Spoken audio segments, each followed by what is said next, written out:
Sige, titiisin ko na lang. Tiisin mo na lang. Excuse me, kuya. Yes? Nagkataon bang ang deodorant mo Seven Dwarfs? Oo. Paano mo nalaman? Kasi mukhang patay na yung isa Paki-check naman Nangangamoy na kasi. Ate? Hindi naman Nanselan mo. Na-hurt ako Ako pa maselan Di bale, magdenegosyo ako. Tapos ikaw, habang nagtatrabaho ka, mag-ipon tayong dalawa. Para makakuha tayo ng kahit maliit na rento o na kondo. Okay yun, di ba? Bakit pa, ate? Ano ka ba? Sa mga magulang lang na nasa bahay natin, hindi ba't masisiraan ka na ng bait? Sinamahan pa ng putok sa buhong may 10 puyo. Ay, naku, Diyos ko. Huh.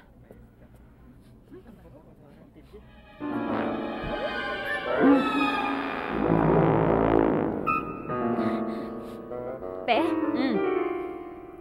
May paang-pahipang-apa? Huwag pa ka pa hupahipang-apa ha. Kausapin ko to. Ay, te, wag na. Makakaya na naman. Hindi ko na to kaya. Iyaan mo na, te. Tiis na lang. Hindi naman niya Hindi kasama. pwede tiisin to, Sige, titiisin ko na lang. Tiisin mo na lang. Excuse me, kuya. Yes? Nagkataon bang ang deodorant mo Seven Dwarfs? Oo. Paano mo nalaman? Kasi mukhang patay na yung isa Paki-check naman Nangangamoy na kasi.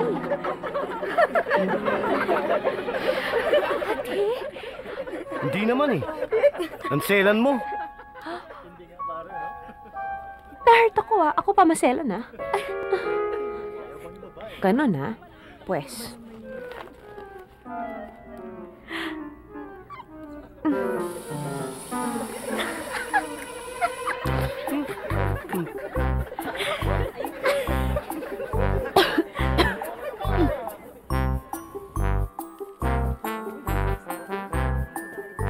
Te, Ano na? we'll call you daw. Tatawag yun. Halika na.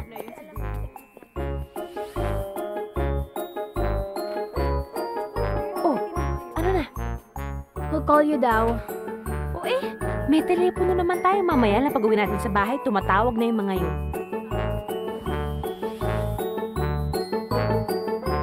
Ang tagal mo naman. We will call you.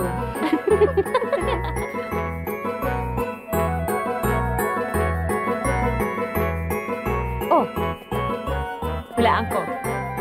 We will call you pa rin. Hindi, ate. Ano? Tagalog.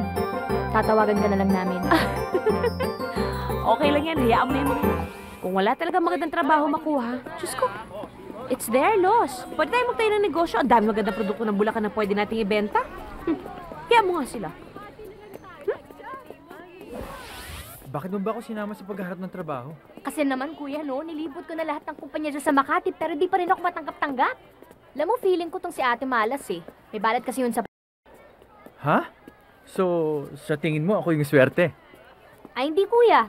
Ikaw lang kasi marunong mag-drive. Saka ba mag-a-apply? Dito? Ewan ko. Basta trabaho. Hello. 1, 2, 3. Test mic. You are fired! Teka lang muna Hindi nyo pa nga ako hina-hire Fired na ako kaagad. Bagsak ka! Hindi mo nga alam na akong manager dito? Pasensya na ho. Akala ko kasi joke lang yung pagkakasabi nyo na manager lang kayo dito. Pero alam nyo, sa totoo lang, hindi naman talaga kayo mukhang manager Mukha kayong may-ari. Huwag mo akong itusin. Ibang salesperson ang hinahanap ko dito. Yung maganda. Halos kamukha ko. At yung magaling.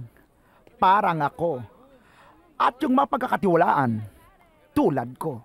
Ang mukha daw niya. Baka naman alien ang hinahanap dito, hindi tindera. Ano? Ay po, bakit po?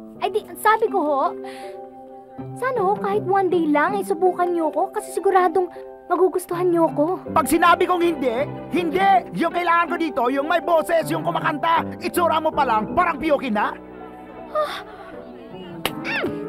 Anong piyukin? Champion ako sa lahat ng kantahan sa barangay sa Bulacan. Piyukin? Teka. Akin na nga yan.